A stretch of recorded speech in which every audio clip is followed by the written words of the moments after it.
ಇದು ಮಹಿಳೆಯೊಬ್ಬಳ ಬರ್ಬರ ಕೊಲೆ ಕೇಸ್. ಅದು ನವೆಂಬರ್ ತಿಂಗಳ ಸಂಜೆ. ಚುಮುಚುಮು ಚಳಿ, ಮಬ್ಬುಗತ್ತಲು. ಲಂಡನ್ನ ನಿರ್ಜನ ಪ್ರದೇಶದಲ್ಲಿ ಯಾರೋ ಅಪರಿಚಿತರು ಮಹಿಳೆ ಮೇಲೆ ಅಟ್ಯಾಕ್ ಮಾಡಿದ್ರು. ಆಕೆ ತನ್ನನ್ನು ಬಚಾವ್ ಮಾಡ್ಕೊಳ್ಳೋಕೆ ತುಂಬ ಟ್ರೈ ಮಾಡ್ತಾಳೆ. ಬಟ್ ಆ ಹಲ್ಲೆ ಎಷ್ಟು ಭೀಕರವಾಗಿತ್ತಂದರೆ ಕೊಲೆಗಡುಕರು ಬೀಸಿದ ಮಚ್ಚು ಅವಳ ಒಂದು ಕೈಯನ್ನೇ ತರಿಸಿತ್ತು. ಕೈ ಕಟ್ಟಾಗಿ ಮಾರುದ್ದ ದೂರ ಬಿದ್ದಿತ್ತು. ಎಷ್ಟೇ ಪ್ರಯತ್ನ ಪಟ್ಟರೂ ಕೊನೆಗೂ ಬಚಾವಾಗೋಕೆ ಆಗಲೇ ಇಲ್ಲ. ಪಾಪ ಅಲ್ಲೇ ರಸ್ತೆಯಲ್ಲೇ ಉಸಿರು ಚೆಲ್ಲಿದ್ಲು. ಹಾಗಾದರೆ ಏನಿದು ಕೇಸ್? ಸತ್ತ ಆ ಮಹಿಳೆ ಯಾರು? 2 ಮಕ್ಕಳ ತಾಯಿ ಮೇಲೆ ಯಾರಿಗಿಷ್ಟು ದ್ವೇಷ? ಎಲ್ಲಾಗಿರೋದು ಈ ಕೊಲೆ? ಪೊಲೀಸರು ಈ ಕೇಸ್ ಹೇಗೆ ಸಾಲ್ವ್ ಮಾಡಿದ್ರು? ಲಂಡನ್ನಲ್ಲಿ ಅಪರಾಧಿಗಳಿಗೆ 28 ವರ್ಷ ಜೈಲು ಶಿಕ್ಷೆಯೂ ಆಯಿತು. ಬಟ್ ವಿಪರ್ಯಾಸ ಅಂದರೆ ಅವರೀಗ ಭಾರತಕ್ಕೆ ಬಂದು ಬೇಲ್ ತಗೊಂಡು ಬಿಂದಾಸ್ ಆಗಿದ್ದಾರೆ. ಆಶ್ಚರ್ಯ ಅನಿಸುತ್ತೆ ಅಲ್ವಾ? ಬನ್ನಿ ಹಾಗಿದ್ರೆ ಈ ಕೇಸ್ ಬಗ್ಗೆ ಕಂಪ್ಲೀಟ್ ಡೀಟೇಲ್ಸ್ ನೋಡೋಣ ನಮ್ಮ ಇವತ್ತಿನ ಕ್ರೈಮ್ ಎಪಿಸೋಡ್ನಲ್ಲಿ. ಇದು ಗೀತಾ ಔಲಖ್ ಕೇಸ್. ನಮ್ಮ ಇವತ್ತಿನ ಸ್ಟೋರಿ ಸ್ಟಾರ್ಟ್ ಆಗೋದು ವೆಸ್ಟ್ ಲಂಡನ್ನಿಂದ. ಇಲ್ಲಿ ಗೀತಾ ಔಲಖ್ ಎಂಬ NRI ಒಬ್ಬರು ವಾಸ ಇದ್ರು. ಈಕೆಗೆ 28 ವರ್ಷ. ಈಕೆ ವರ್ಕಿಂಗ್ ವಿಮೆನ್. ಆಫೀಸ್, ಮನೆ, 2 ಮಕ್ಕಳನ್ನು ನೋಡಿಕೊಂಡು ಜೀವನ ಸಾಗಿಸ್ತಾ ಇದ್ರು. ಅವತ್ತು 16 ನವೆಂಬರ್ 2009. ಪ್ರತಿದಿನದಂತೆ ಗೀತಾ ಔಲಖ್ ಆಫೀಸ್ ಮುಗಿಸ್ಕೊಂಡು ಮನೆ ಕಡೆ ಹೊರಡ್ತಾರೆ. ಯಾವಾಗಲೂ ಮನೆಯಿಂದ ಹೊರಟ ಮೇಲೆ ದಾರಿಯಲ್ಲಿ ಒಂದು ಚೈಲ್ಡ್ ಡೇ ಕೇರ್ನಲ್ಲಿ ತನ್ನ 2 ಮಕ್ಕಳನ್ನು ಬಿಟ್ಟು ಬರ್ತಾರೆ. ಹಾಗೆ ವಾಪಸ್ ಮನೆಗೆ ಹೋಗುವಾಗ ಮಕ್ಕಳನ್ನ ಪಿಕ್ ಮಾಡಿಕೊಂಡು ಹೋಗ್ತಾರೆ. ಇದು ಇವರ ರೂಟೀನ್. ಅವತ್ತು ಕೂಡ ತನ್ನ ಮಕ್ಕಳನ್ನ ಡೇ ಕೇರ್ನಿಂದ ಪಿಕ್ ಮಾಡೋಕೆ ಹೊರಡ್ತಾರೆ. ಹೀಗೆ ಹೋಗುವಾಗ ಗ್ರೀನ್ ಫೋರ್ಡ್ ರೋಡಲ್ಲಿ ಯಾರೋ 2 ಅಪರಿಚಿತ ವ್ಯಕ್ತಿಗಳು ಇವರನ್ನ ಅಡ್ಡಗಟ್ತಾರೆ. ಅದಾಗಲೇ ಸಂಜೆ ಆಗಿದ್ರಿಂದ ಆ ರಸ್ತೆಯಲ್ಲಿ ಜನಸಂದಣಿ ಇರಲಿಲ್ಲ. ಕತ್ತಲು ಬೇರೆ ಆವರಿಸಿತ್ತು. ಇವರನ್ನ ಅಡ್ಡಗಟ್ಟಿದ ಆಗಂತುಕರು ಏಕಾಏಕಿ ಗೀತಾ ಮೇಲೆ ಹಲ್ಲೆ ಮಾಡಿಬಿಡ್ತಾರೆ. ಗೀತಾ ಜೋರಾಗಿ ಅರಚ್ತಾರೆ. ಫುಟ್ಪಾತ್ ಮೇಲೆ ಗೀತಾ ರಕ್ತದ ಮಡುವಿನಲ್ಲಿ ಬಿದ್ದಿದ್ರು. ಆ ದುಷ್ಕರ್ಮಿಗಳು ಇವ್ರ ಮೇಲೆ ಮನಸೋ ಇಚ್ಛೆ ಹಲ್ಲೆ ಮಾಡಿ ಅರೆಜೀವ ಮಾಡಿ ಬಿಟ್ಟು ಪರಾರಿಯಾಗ್ಬಿಡ್ತಾರೆ. ಗೀತಾ ಕಿರ್ಚಾಟ ಕೇಳಿ ಸ್ವಲ್ಪ ದೂರದಲ್ಲಿ ಹೋಗ್ತಿದ್ದ ಒಬ್ಬ ವ್ಯಕ್ತಿ ಇವರ ನೆರವಿಗೆ ಧಾವಿಸ್ತಾರೆ. ಬಂದವರೇ ಇವರ ಸ್ಥಿತಿ ನೋಡಿ ಕೂಡಲೇ 999ಗೆ ಕಾಲ್ ಮಾಡಿ ಪೊಲೀಸರಿಗೆ ಇನ್ಫಾರ್ಮ್ ಮಾಡ್ತಾರೆ. ಕೂಡಲೇ ಪೊಲೀಸ್ ಮತ್ತು ಮೆಡಿಕಲ್ ಟೀಮ್ ಸ್ಥಳಕ್ಕೆ ಬರುತ್ತೆ. ಗೀತಾಗೆ ಆಕ್ಸಿಜನ್ ಮಾಸ್ಕ್ ಹಾಕಿ ಹತ್ತಿರದ ಆಸ್ಪತ್ರೆಗೆ ಕಳಿಸ್ತಾರೆ. ಪೊಲೀಸರು ಕ್ರೈಮ್ ಸೀನ್ ಪ್ರಿಸರ್ವ್ ಮಾಡ್ತಾರೆ. ಸ್ಥಳದ ಒಂದಿಂಚು ಬಿಡದೆ ತಪಾಸಣೆ ಮಾಡ್ತಾರೆ. ಗೀತಾ ಬಿದ್ದಿದ್ದ ಸ್ವಲ್ಪ ದೂರದಲ್ಲಿ ಆಗಿದ್ದ ಒಂದು ಕೈ ಸಿಗುತ್ತೆ. ಪೊಲೀಸರು ಅದನ್ನ ಡಾಕ್ಟರ್ಸ್ಗೆ ಕೊಡುವಷ್ಟರಲ್ಲಿ ಆಂಬ್ಯುಲೆನ್ಸ್ ಸ್ಥಳದಿಂದ ಹೊರಟಾಗಿತ್ತು. ತಕ್ಷಣ ತುಟಾಗಿದ್ದ ಆ ಕೈಯನ್ನ ಕವರ್ಗೆ ಹಾಕಿ ಹಾಸ್ಪಿಟಲ್ಗೆ ಕಳಿಸ್ತಾರೆ. ಬಟ್ ದುರಂತ ಅಂದ್ರೆ ಆಸ್ಪತ್ರೆ ತಲುಪಿದ ಕೆಲ ಹೊತ್ತಲ್ಲೇ ಗೀತಾ ಸತ್ತು ಹೋಗ್ತಾರೆ. ಈಗಿದ್ದ ಪ್ರಶ್ನೆ ಅಂದ್ರೆ ಗೀತಾಳ ಮೇಲೆ ಹಲ್ಲೆ ಮಾಡಿ ಸಾಯಿಸಿದವರು ಯಾರು? ಗೀತಾ ಮೇಲೆ ಯಾರಿಗಿಷ್ಟು ದ್ವೇಷ? ಆರಂಭದಲ್ಲಿ ಇದು ದರೋಡೆ ಅಥವಾ ಸುಲಿಗೆಗೆ ಆಗಿರೋ ಹಲ್ಲೆ ಆಗಿರಬಹುದು ಅನಿಸಿತ್ತು. ಬಟ್ ನೋ, ಇದೊಂದು ಪಕ್ಕಾ ಪ್ರೀ ಪ್ಲಾನ್ ಮಾಡಿ ಎಕ್ಸಿಕ್ಯೂಟ್ ಮಾಡಿರೋ ಕೊಲೆಯಾಗಿತ್ತು. ಯಾಕಂದರೆ ದರೋಡೆ ಸುಲಿಗೆ ಮಾಡೋ ಉದ್ದೇಶ ಇದ್ದಿದ್ರೆ ಅವಳ ಹತ್ರ ಇದ್ದ ದುಡ್ಡು, ಕಾರ್ಡ್ಸ್, ಮೊಬೈಲ್ ಎಲ್ಲ ದೋಚ್ಕೊಂಡು ಹೋಗಬೇಕಿತ್ತು. ಆದರೆ ಗೀತಾ ಕೇಸಲ್ಲಿ ಇದ್ಯಾವುದೂ ಆಗಿರಲಿಲ್ಲ. ಅವಳ ಹ್ಯಾಂಡ್ ಬ್ಯಾಗ್, ಕಾರ್ಡ್ಸ್, ವ್ಯಾಲ್ಯೂಯಬಲ್ಸ್ ಎಲ್ಲ ಅಲ್ಲೇ ಬಿದ್ದಿದ್ವು. ಹಾಗಾದರೆ ಹಲ್ಲೆಕೋರರು ಬಹುಶಃ ಗೀತಾಗೆ ಗೊತ್ತಿರೋರೇ ಇರಬಹುದಾ? ಅವಳನ್ನು ತುಂಬ ಹತ್ತಿರದಿಂದ ಬಲ್ಲವರೇ ಕೊಲೆ ಮಾಡಿರಬಹುದಾ ಅಂತ ಶಂಕಿಸಲಾಗಿತ್ತು. ಇದೇ ಆ್ಯಂಗಲ್ನಲ್ಲಿ ಪೊಲೀಸರು ತನಿಖೆ ಶುರು ಮಾಡ್ತಾರೆ. ಈ ಗೀತಾ ಔಲಖ್ ಯಾರು? ಎಲ್ಲಿ ಅವಳು? ಇವಳ ಫ್ಯಾಮಿಲಿಯಲ್ಲಿದೆ? ತಾನಾಯಿತು, ತನ್ನ ಕೆಲಸ ಆಯಿತು ಅಂದ್ಕೊಂಡಿದ್ದ 2 ಮಕ್ಕಳ ತಾಯಿಯನ್ನ ಬರ್ಬರವಾಗಿ ಕೊಲ್ಲೋಕೆ ಯಾರು ಪ್ಲಾನ್ ಮಾಡಿರಬಹುದು? ಇದೆಲ್ಲವನ್ನ ಪೊಲೀಸರು ಡೀಟೇಲ್ ಆಗಿ ಸ್ಟಡಿ ಮಾಡೋಕೆ ಸ್ಟಾರ್ಟ್ ಮಾಡ್ತಾರೆ. ಮೊದಲಿಗೆ ಗೀತಾ ಬಗ್ಗೆ ಮಾಹಿತಿ ಕಲೆ ಹಾಕ್ತಾರೆ. ಅವಳು NRI ಆಗಿದ್ಲು. ಅವಳ ಅಪ್ಪ ಲಖ್ವಿಂದರ್ ಶಿನ್ ಮತ್ತು ಅಮ್ಮ ನಾರ್ದಿಶ್ ಶಿನ್. ಇವರು ಭಾರತದವರೇ. ಆದರೆ ತುಂಬ ವರ್ಷಗಳ ಹಿಂದೆ UK ಹೋಗಿ ಅಲ್ಲೇ ಸೆಟ್ಲ್ ಆಗಿದ್ರು. ಗೀತಾಗೆ ಒಬ್ಬ ಅಕ್ಕ ಕೂಡ ಇದ್ರು. ಅವ್ರ ಹೆಸರು ಅನಿತಾ ಶಿನ್. ಪೊಲೀಸರು ಫ್ಯಾಮಿಲಿ ನಂಬರ್ ತಗೊಂಡು ಕಾಲ್ ಮಾಡ್ತಾರೆ. ಲಖ್ವಿಂದರ್ ಫೋನ್ ರಿಸೀವ್ ಮಾಡ್ತಾರೆ. ಸರ್, ಗೀತಾ ಔಲಖ್ ನಿಮ್ಮ ಮಗಳ ಅಂತ ಪೊಲೀಸರು ಕೇಳ್ತಾರೆ. ಅದಕ್ಕೆ ಅಪ್ಪ, ಹೌದು, ಯಾಕೆ ಸರ್, ಏನಾಯಿತು ಅಂತ ಕೇಳ್ತಾರೆ. ನಿಮ್ಮ ಮಗಳ ಬಗ್ಗೆ ಸ್ವಲ್ಪ ಮಾತಾಡಬೇಕು, ನೀವು ಆದಷ್ಟು ಬೇಗ ಹಾಸ್ಪಿಟಲ್ಗೆ ಬನ್ನಿ ಅಂತಾರೆ. ಅಪ್ಪ, ಅಮ್ಮ, ಅಕ್ಕ ಎಲ್ಲರೂ ಹೆದರ್ಕೊಂಡೇ ಆಸ್ಪತ್ರೆಗೆ ಬರ್ತಾರೆ. ಅವರನ್ನು ಮೀಟ್ ಮಾಡಿದ ಪೊಲೀಸರು, ಸಾರಿ, ನಿಮ್ಮ ಮಗಳು ಇನ್ನಿಲ್ಲ, ಅವಳನ್ನು ಯಾರೋ ಬರ್ಬರವಾಗಿ ಕೊಲೆ ಮಾಡಿಬಿಟ್ಟಿದ್ದಾರೆ ಅಂತಾರೆ. ಮಗಳ ಸಾವಿನ ಸುದ್ದಿ ಕೇಳಿ ಅಪ್ಪ ಅಮ್ಮನಿಗೆ ಗರ ಬಡ್ದಂಗಾಗಿತ್ತು. ಅವರು ಅವಕ್ಕಾಗಿ ನಿಂತುಬಿಟ್ಟಿದ್ರು. ಸ್ವಲ್ಪ ಸಾವರಿಸಿಕೊಂಡು ಗೀತಾಳ ಅಕ್ಕ ಮಾತಾಡ್ತಾರೆ. ಸರ್, ಇದು ಎಲ್ಲಾಗಿದ್ದು? ಯಾರು ಮಾಡಿದ್ದು? ಬೆಳಗ್ಗೆ ತಾನೇ ಫೋನಲ್ಲಿ ಮಾತಾಡಿದ್ದೀವಿ, ಆಗ ಚೆನ್ನಾಗಿದ್ಲು, ಈಗೇನಾಯಿತು ಸರ್ ಅಂತ ಕೇಳ್ತಾರೆ. ತಕ್ಷಣ ಏನೋ ನೆನಪಾದಂತಾಗಿ ಸರ್ ಅವಳ ಮಕ್ಕಳೆಲ್ಲಿ ಅಂತ ಕೇಳ್ತಾರೆ. ಅದಕ್ಕೆ ಪೊಲೀಸರು ಮಕ್ಕಳ ಇಲ್ವಲ್ಲ, ಗೀತಾ ಜೊತೆ ಯಾರೂ ಇರಲಿಲ್ಲ, ನಮಗೆ ಸ್ಥಳದಲ್ಲಿ ಮಕ್ಕಳು ಸಿಗಲಿಲ್ಲ, ಗೀತಾ ಒಬ್ಳೇ ಸಿಕ್ಕಿದ್ದು ಅಂತಾರೆ. ಫ್ಯಾಮಿಲಿಯವರಿಗೆ ಮತ್ತಷ್ಟು ಗಾಬರಿ ಜಾಸ್ತಿ ಆಗಿತ್ತು. ಹಾಗಾದ್ರೆ ಗೀತಾಳ ಮಕ್ಕಳೆಲ್ಲಿ? ಗೀತಾಳನ್ನ ಕೊಲೆ ಮಾಡಿ ಮಕ್ಕಳನ್ನ ಎತ್ಕೊಂಡು ಹೋಗಿರಬಹುದಾ? ಈ ಪ್ರಶ್ನೆ ಗೀತಾ ಕುಟುಂಬ ಮತ್ತು ಪೊಲೀಸರಿಗೆ ಕಾಡಿತ್ತು. ಅಮ್ಮ ನಾರ್ದೇಶಿನ್ ತಕ್ಷಣ ಡೇ ಕೇರ್ ಸೆಂಟರ್ಗೆ ಫೋನ್ ಮಾಡ್ತಾರೆ. ಗೀತಾ ಮಕ್ಕಳು ಎಲ್ಲಿದ್ದಾರೆ ಅಂತ ಕೇಳ್ತಾರೆ. ಅದಕ್ಕೆ ಅಲ್ಲಿನ ಸಿಬ್ಬಂದಿ, ಮ್ಯಾಮ್ ಗೀತಾ ಮ್ಯಾಮ್ ಎಲ್ಲಿದ್ದಾರೆ? 7 ಗಂಟೆಗೆ ಅವರು ಬರಬೇಕಿತ್ತು, ಈಗ 10 ಗಂಟೆ ಆಗೋಗಿದೆ. ಅವರು ಯಾವಾಗಲೂ ಎಕ್ಸಾಕ್ಟ್ ಟೈಮ್ಗೆ ಬಂದ್ಬಿಡ್ತಾ ಇದ್ರು, ಆದರೆ ಇವತ್ತು ಯಾಕೋ ಇನ್ನೂ ಬಂದಿಲ್ಲ. ಮಕ್ಕಳು ತುಂಬ ಹೊತ್ತಿಂದ ವೇಟ್ ಮಾಡ್ತಾ ಇದ್ದಾರೆ, ತುಂಬ ಅಳ್ತಾ ಇದ್ದಾರೆ. ಅಟ್ಲೀಸ್ಟ್ ಲೇಟ್ ಆಗೋದಾದರೆ ಮೊದಲೇ ಇನ್ಫಾರ್ಮ್ ಮಾಡಬೇಕಿತ್ತಲ್ವಾ, ಅವರಿಗೆ ಬೇಗ ಬರೋಕೆ ಹೇಳಿ ಅಂತ ಒಂದೇ ಸಮನೆ ಕಂಪ್ಲೇಂಟ್ ಮಾಡ್ತಾರೆ. ಗೀತಾ ಬದುಕಿದ್ರೆ ಅಲ್ವಾ ಮಕ್ಕಳನ್ನ ಪಿಕ್ ಮಾಡೋಕೆ ಬರೋದು ಅಂತ ಹೇಳ್ತಾ ಜೋರಾಗಿ ಅಳೋಕೆ ಶುರು ಮಾಡ್ತಾರೆ. ಇವರ ಮಾತು ಕೇಳಿದ ಚೈಲ್ಡ್ ಡೇ ಕೇರ್ ಸೆಂಟರ್ನ ಸಿಬ್ಬಂದಿ ಶಾಕ್ ಆಗಿಬಿಡ್ತಾರೆ. ತಕ್ಷಣ ಫೋನ್ ಇಸ್ಕೊಂಡ ಗೀತಾ ಅಕ್ಕ, ಮ್ಯಾಮ್ ಗೀತಾ ಇನ್ನಿಲ್ಲ, ಅವರನ್ನ ಯಾರೋ ಕೊಲೆ ಮಾಡಿಬಿಟ್ಟಿದ್ದಾರೆ ಅಂತ ಎಲ್ಲ ವಿಷಯ ಹೇಳ್ತಾರೆ. ಇನ್ನೂ ಸ್ವಲ್ಪ ಹೊತ್ತು ಮಕ್ಕಳನ್ನ ನೋಡ್ಕೊಳ್ಳಿ ಅಂತಾರೆ. ಸಿಬ್ಬಂದಿ ಮಕ್ಕಳಿಗೆ ಫೋನ್ ಕೊಡ್ತಾರೆ. ಆಗ ಅಕ್ಕ, ನೋಡಿ ಮಕ್ಕಳ, ಅಮ್ಮ ಸ್ವಲ್ಪ ಬ್ಯುಸಿ ಇದ್ದಾರೆ, ಇನ್ನೂ ಸ್ವಲ್ಪ ಹೊತ್ತು ನೀವು ಅಲ್ಲೇ ಇರಿ, ನಾನು ಬಂದು ನಿಮ್ಮನ್ನ ಕರ್ಕೊಂಡು ಹೋಗ್ತೀನಿ ಅಂತ ಹೇಳ್ತಾರೆ. ಸರಿ ಆಂಟಿ ಅಂತ ಆ ಮಕ್ಕಳು ಸುಮ್ಮನಾಗ್ತವೆ. ಪಾಪ ಅವ್ರಿಗೇನು ಗೊತ್ತು, ಇನ್ನು ನಮ್ಮ ಹೆತ್ತಮ್ಮ ನಮ್ಮನ್ನ ಯಾವತ್ತೂ ಪಿಕ್ ಮಾಡಲ್ಲ ಅಂತ. ಸ್ವಲ್ಪ ಹೊತ್ತಿನ ನಂತರ ಸೆಂಟರ್ಗೆ ಹೋಗಿ ಮಕ್ಕಳನ್ನ ಕರ್ಕೊಂಡು ಬರ್ತಾರೆ. ಪಾಪ ಆ ಮಕ್ಕಳು ಹತ್ತು ಸುಸ್ತಾಗಿದ್ವು. ಅಜ್ಜ ಅಜ್ಜಿಯನ್ನ ಹಗ್ ಮಾಡಿ, ಮಮ್ಮ ಎಲ್ಲಿ, ಯಾಕೆ ಇನ್ನೂ ತನಕ ಬಂದಿಲ್ಲ, ಎಲ್ಲಿ ಹೋದ್ರು ಅಂತ ಒಂದೇ ಸಮ ತುಂಬ ಪ್ರಶ್ನೆ ಕೇಳ್ತಾರೆ. ಮಮ್ಮ ಯಾವುದೋ ಕೆಲಸ ಅಂತ ಹೇಳಿ ದೂರ ಹೋಗಿದ್ದಾರೆ, ಬೇಗ ಬರ್ತಾರೆ, ನೀವಿಬ್ರು ಊಟ ಮಾಡಿ ಮಲ್ಕೊಳ್ಳಿ ಅಂತ ಊಟ ಮಾಡಿಸಿ ಮಲಗಿಸ್ತಾರೆ. ಮಾರನೇ ದಿನ ಪೊಲೀಸರು ವಿಚಾರಣೆ ಆರಂಭಿಸ್ತಾರೆ. ಲಖ್ವಿಂದರ್, ನಾರ್ದೇಶ್ ಮತ್ತು ಅನಿತಾ ಬಳಿ ಗೀತಾ ಬಗ್ಗೆ ಎಲ್ಲ ಇನ್ಫಾರ್ಮೇಶನ್ ತಗೋತಾರೆ. ಅವಳೆಲ್ಲಿ ಕೆಲಸ ಮಾಡ್ತಾ ಇದ್ಲು, ಅವಳ ಗಂಡ ಯಾರು, ಅವನೆಲ್ಲಿದ್ದಾನೆ, ಗೀತಾಗೆ ಯಾರ ಜೊತೆ ಆದರೂ ದ್ವೇಷ ಇತ್ತಾ, ಆಫೀಸ್ನಲ್ಲಿ ಏನಾದರೂ ಸಮಸ್ಯೆ ಇತ್ತಾ, ಈ ಹಿಂದೆ ಯಾರಾದರೂ ಧಮಕಿ ಹಾಕಿದ್ರಾ, ಬಾಯ್ ಫ್ರೆಂಡ್ ಯಾರಾದರೂ ಇದ್ದಾನಾ ಅಂತೆಲ್ಲ ಬೇಸಿಕ್ ಎನ್ಕ್ವೈರಿ ಮಾಡ್ತಾರೆ. ಕುಟುಂಬದವರು ಒಂದೊಂದಾಗೆ ಮಾಹಿತಿ ನೀಡ್ತಾರೆ. ಸರ್, ನಾವು ನಾನ್ ರೆಸಿಡೆನ್ಷಿಯಲ್ ಇಂಡಿಯನ್ಸ್, UK ಬಂದು ತುಂಬ ವರ್ಷ ಆಯಿತು. ನಾವೆಲ್ಲ ಇಲ್ಲಿನ ಸಿಟಿಸನ್ ಆಗಿದ್ದೀವಿ. ಗೀತಾ ಲಂಡನ್ನಲ್ಲೇ ಹುಟ್ಟಿದ್ದು, ಇಲ್ಲೇ ಸ್ಕೂಲಿಂಗ್ ಆದಮೇಲೆ ಪಾರ್ಟ್ ಟೈಮ್ ಜಾಬ್ ಹುಡುಕ್ತಾ ಇದ್ಲು. ಅವಳು ತುಂಬ ಚೂಟಿ, ಓದುವಾಗಲೇ ಅವಳಿಗೆ ಜಾಬ್ ಸಿಕ್ಕಿತ್ತು, ಕೆಲಸ ಮಾಡಿಕೊಂಡೇ ಎಜುಕೇಷನ್ ಮಾಡ್ತಾ ಇದ್ಲು ಅಂತಾರೆ. ಸರ್, ಆಗ ಅವಳಿಗೆ 17-18 ವರ್ಷ ಇರಬಹುದು. ಹರ್ಪ್ರೀತ್ ಅನ್ನೋ ಹುಡುಗನ ಸ್ನೇಹ ಬೆಳೆಸಿದ್ಲು. ಅವನ ಫ್ಯಾಮಿಲಿ ಕೂಡ ಇಂಡಿಯನ್. ಇಬ್ಬರ ಸ್ನೇಹ ಪ್ರೀತಿಗೆ ಟರ್ನ್ ಆಗಿದ್ದು ನಮಗೆ ಗೊತ್ತೇ ಆಗಲಿಲ್ಲ. ಮದುವೆ ಆದರೆ ಅವನ ಜೊತೆನೇ ಆಗೋದು ಅಂತ ಹಠ ಮಾಡಿದ್ಲು. ನಂತರ ಅವನ ಜೊತೆ ಓಡ್ ಹೋಗಿ ಮದುವೆನೂ ಮಾಡ್ಕೊಂಡ್ಲು ಅಂತ ತಂದೆ ಲಖ್ವಿಂದರ್ ಸಿನ್ ಹೇಳ್ತಾರೆ. ಕೆಲವು ದಿನಗಳ ನಂತರ ಮತ್ತೆ UK ಬಂದರು. ಇಲ್ಲಿ ಸನ್ ರೈಸ್ ರೇಡಿಯೋ ಸ್ಟೇಷನ್ನಲ್ಲಿ ರಿಸೆಪ್ಷನಿಸ್ಟ್ ಆಗಿ ಕೆಲಸಕ್ಕೆ ಸೇರ್ಕೊಂಡ್ಲು. ಗೀತಾ ತುಂಬ ಎನರ್ಜೆಟಿಕ್ ಹುಡುಗಿ, ತುಂಬ ಉತ್ಸಾಹದಿಂದ ಜೀವನ ನಡೆಸ್ತಾ ಇದ್ಲು. ಕೆಲವು ವರ್ಷಗಳಲ್ಲಿ ಅವಳಿಗೆ 2 ಮಕ್ಕಳು ಆದವು. ಗೀತಾ ವರ್ಕಿಂಗ್ ವಿಮೆನ್, ಜೊತೆಗೆ ಕೇರಿಂಗ್ ಮದರ್ ಕೂಡ ಆಗಿದ್ಲು ಸರ್. ಆಫೀಸ್, ಮನೆ, ಮಕ್ಕಳು ಎಲ್ಲವನ್ನ ಒಬ್ಬಳೇ ಹ್ಯಾಂಡಲ್ ಮಾಡ್ತಾ ಇದ್ಲು. ನಾವೆಷ್ಟೋ ಸಲ ಹೇಳಿದ್ವಿ, ಯಾಕೊಬ್ಳೇ ಇರ್ತೀಯಾ, ನಮ್ಮ ಜೊತೆ ಬಂದು ಇರು ಅಂತ. ಅದಕ್ಕೆ ಅವಳು, ಬೇಡಮ್ಮ ನಾನೇ ಎಲ್ಲ ಹ್ಯಾಂಡಲ್ ಮಾಡ್ತೀನಿ ಅಂದಿದ್ಲು. ಯಾಕೋ ಇತ್ತೀಚೆಗೆ ಕೆಲ ದಿನಗಳಿಂದ ತುಂಬ ಟೆನ್ಷನ್ನಲ್ಲಿದ್ಲು. ಯಾರ ಜೊತೆನೂ ಜಾಸ್ತಿ ಮಾತಾಡ್ತಾ ಇರಲಿಲ್ಲ. ತಾನಾಯಿತು, ತನ್ನ ಕೆಲಸ ಆಯಿತು ಅಂತ ಸೈಲೆಂಟ್ ಆಗಿಬಿಟ್ಟಿದ್ಲು ಸರ್ ಅಂತ ಹೇಳ್ತಾ ಅಳೋಕೆ ಸ್ಟಾರ್ಟ್ ಮಾಡ್ತಾರೆ. ಗೀತಾಗೆ ಮದುವೆ ಆಗಿತ್ತಲ್ವಾ, ಮತ್ತೆ ಸಿಂಗಲ್ ಮದರ್ ಆಗಿ ಯಾಕಿದ್ಲು ಅಂತ ಪೊಲೀಸರು ಕೇಳ್ತಾರೆ.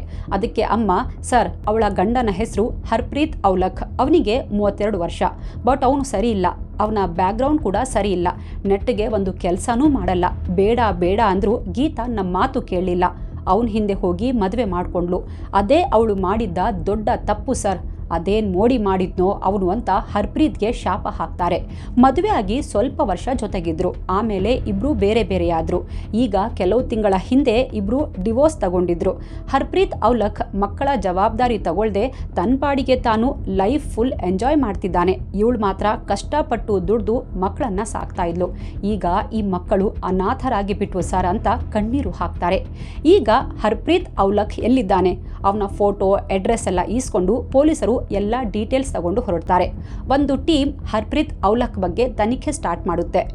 ಇನ್ನೊಂದು ಟೀಮ್ ನವೆಂಬರ್ 16ಕ್ಕೆ ಗೀತಾ ಎಲ್ಲೆಲ್ಲಿ ಹೋಗಿದ್ಲು, ಎಷ್ಟು ಗಂಟೆಗೆ ಆಫೀಸ್ಗೆ ಹೋದ್ಲು, ಎಷ್ಟು ಗಂಟೆಗೆ ಬಿಟ್ಲು, ಯಾವ ಬಸ್ ಸ್ಟಾಪ್ನಲ್ಲಿ ಇಳಿದ್ಲು ಎಲ್ಲ ಚೆಕ್ ಮಾಡ್ತಾರೆ. ಜೊತೆಗೆ ಅಕ್ಕಪಕ್ಕದ CCTV ಫುಟೇಜ್ ಕಲೆಕ್ಟ್ ಮಾಡ್ತಾರೆ. ಎಲ್ಲ ಫುಟೇಜ್ನ ಅನಾಲಿಸಿಸ್ ಸ್ಟಾರ್ಟ್ ಮಾಡ್ತಾರೆ. ಗೀತಾ ಎಂದಿನಂತೆ ಮನೆಯಿಂದ ಹೊರಟು ಡೇ ಕೇರ್ಗೆ ಮಕ್ಕಳನ್ನು ಬಿಟ್ಟು ಆಫೀಸ್ಗೆ ಬಂದಿದ್ಲು. ಅದಾದ ನಂತರ ಆಫೀಸ್ನಿಂದ ಹೊರಟು ಸಂಜೆ 6 ಗಂಟೆ ಸುಮಾರಿಗೆ ಗ್ರೀನ್ ಫೋರ್ಡ್ ಬಸ್ ಹತ್ತಿದ್ಲು. ಬಸ್ನಲ್ಲಿ ಗೀತಾ ಕೂತಿರೋದು ಅದರೊಳಗಿದ್ದ CCTVಯಲ್ಲಿ ರೆಕಾರ್ಡ್ ಆಗಿತ್ತು. ಅರ್ಧ ಗಂಟೆ ಅಲ್ಲೇ ಕೂತಿದ್ಲು. ನಂತರ ಸಂಜೆ ಸುಮಾರು 6:35ಕ್ಕೆ ಗ್ರೀನ್ ಫೋರ್ಡ್ ಬಸ್ ಸ್ಟಾಪ್ನಲ್ಲಿ ಇಳಿತಾಳೆ. ಇಲ್ಲಿಂದ ನಡ್ಕೊಂಡು ಹೋಗ್ತಾಳೆ. ಇದೆಲ್ಲವೂ ಹತ್ತಿರದ CCTVಯಲ್ಲಿ ರೆಕಾರ್ಡ್ ಆಗಿತ್ತು. ಡೇ ಕೇರ್ ಸೆಂಟರ್ಗೂ ಬಸ್ ಸ್ಟಾಪ್ಗೂ ಬರೀ 5 ನಿಮಿಷದ ವಾಕಿಂಗ್ ಡಿಸ್ಟೆನ್ಸ್ ಇತ್ತು. ವಾಕ್ ಮಾಡ್ತಾ ಗ್ರೌಂಡ್ ಅವೆನ್ಯೂ ರೀಚ್ ಆಗಿದ್ಲು. ಅಲ್ಲೇ ಫುಟ್ಪಾತ್ ಮೇಲೆ ಗೀತಾ ಮೇಲೆ ಮಾರಣಾಂತಿಕ ಹಲ್ಲೆ ಮಾಡಲಾಗಿತ್ತು. UK ಅಲ್ಲಿ ನವೆಂಬರ್ ತಿಂಗಳಲ್ಲಿ ಬೇಗ ಕತ್ಲೆ ಆಗುತ್ತೆ. ಹಾಗಾಗಿ ಆ ಟೈಮಲ್ಲಿ ಹೊರಗೆ ಹೆಚ್ಚು ಜನ ಇರಲ್ಲ. ಅದೂ ಅಲ್ಲದೆ ಆವತ್ತು ಅವಳಿದ್ದ ಪ್ರದೇಶ ನಿರ್ಜನವಾಗಿತ್ತು. ಇದರ ಅಡ್ವಾಂಟೇಜ್ ಪಡ್ಕೊಂಡೇ ಹಲ್ಲೆಕೋರರು ಅಟ್ಯಾಕ್ ಮಾಡಿದ್ದು. ಹರ್ಪ್ರೀತ್ನ ಹಿಂದೆ ಬಿದ್ದಿದ್ದ ಪೊಲೀಸರ ಟೀಮ್ ಅವನಿಗೆ ಫೋನ್ ಮಾಡಿ ಸ್ಟೇಷನ್ಗೆ ಬರೋಕೆ ಹೇಳ್ತಾರೆ. ಮಿಸ್ಟರ್ ಹರ್ಪ್ರೀತ್, ನಿಮ್ಮ ವೈಫ್ ಎಕ್ಸ್ ವೈಫ್ ಗೀತಾ ಕೊಲೆ ಆಗಿದ್ದಾರೆ. ಈ ವಿಷಯ ನಿಮಗೆ ಗೊತ್ತಾಗಿದೆಯಾ ಅಂತ ಕೇಳ್ತಾರೆ. ಅದಕ್ಕೆ ಹರ್ಪ್ರೀತ್, ಹೌದು ಸರ್, ಗೊತ್ತಾಯಿತು. ಕೇಳಿ ತುಂಬ ಬೇಸರ ಆಯಿತು ಅಂತಾನೆ. ಅವಳು ತುಂಬ ಒಳ್ಳೆಯವಳು, ಹೀಗಾಗಬಾರ್ದಿತ್ತು ಅಂತಾನೆ. ಸರಿ, ಆ ರಾತ್ರಿ ನೀವೆಲ್ಲಿದ್ರಿ ಅಂತ ಕೇಳ್ತಾರೆ. ಆವತ್ತು ನಾನು ಒಂದು ಪಬ್ನಲ್ಲಿದ್ದೆ, ಫ್ರೆಂಡ್ಸ್ ಜೊತೆ ಪಾರ್ಟಿ ಮಾಡ್ತಾ ಇದ್ದೆ ಅಂತಾನೆ. ಇವನ ಮಾತು ಕೇಳಿದ ಪೊಲೀಸರ ಒಂದು ಟೀಮ್ ಅವನು ಹೇಳಿದ್ದ ಪಬ್ಗೆ ಹೋಗುತ್ತೆ. ಇತ್ತ ಸ್ಟೇಷನ್ನಲ್ಲಿ ಇವನ ವಿಚಾರಣೆ ಮುಂದುವರೆದಿತ್ತು. ಅವನಿಗೆ ಏನು ಕೇಳಿದ್ರೂ ತುಂಬ ಕಾನ್ಫಿಡೆಂಟ್ ಆಗಿ ಉತ್ತರ ಕೊಡ್ತಾ ಇದ್ದ. ಗೀತಾ ಕೊಲೆಯಲ್ಲಿ ಇವನ ಪಾತ್ರ ಇರೋ ಬಗ್ಗೆ ಅನುಮಾನ ಪಡುವಂಥದ್ದು ಏನೂ ಕ್ಲೂ ಸಿಗಲ್ಲ. ಪಬ್ಗೆ ಹೋಗಿದ್ದ ಟೀಮ್ ಕ್ರಾಸ್ ಚೆಕ್ ಮಾಡ್ತಾರೆ. ಇವನು ಯಾರ್ಯಾರ ಜೊತೆ ಕಾಂಟ್ಯಾಕ್ಟ್ನಲ್ಲಿದ್ದ ಅವರನ್ನೆಲ್ಲ ಸಂಪರ್ಕಿಸ್ತಾರೆ. ಸುಮಾರು 12 ಜನರ ವಿಚಾರಣೆ ಮಾಡ್ತಾರೆ. ಆಗ್ಲೂ ಪೊಲೀಸರಿಗೆ ಹರ್ಪ್ರೀತ್ ಮೇಲೆ ಅನುಮಾನ ಪಡುವಂಥದ್ದು ಏನೂ ಸಿಗಲ್ಲ. ಸರಿ ಅಂತ ಆ 12 ಜನ ಮತ್ತು ಹರ್ಪ್ರೀತ್ಗೆ ಕೇಸ್ ಸಾಲ್ವ್ ಆಗೋ ತನಕ ದೇಶ ಬಿಟ್ಟು ಈ ಸಿಟಿ ಬಿಟ್ಟು ಎಲ್ಲೂ ಹೋಗದಂತೆ ತಾಕೀತು ಮಾಡಿ ಬಿಟ್ಟು ಕಳಿಸ್ತಾರೆ. ಪೊಲೀಸರು ಗೀತಾಳ ಮಾಜಿ ಗಂಡ ಹರ್ಪ್ರೀತ್ನ ಸ್ಟೇಟ್ಮೆಂಟ್ ತಗೊಂಡು ಕಳಿಸಿದ್ರು. ಆದರೂ ಯಾಕೋ ಅವನ ಮೇಲೆ ಸಣ್ಣದಾಗಿ ಅನುಮಾನ ಇದ್ದೇ ಇತ್ತು. ಹೀಗಾಗಿ ಹರ್ಪ್ರೀತ್ನ ಕಾಲ್ ಡೀಟೇಲ್ಸ್ ತೆಗೆಸ್ತಾರೆ.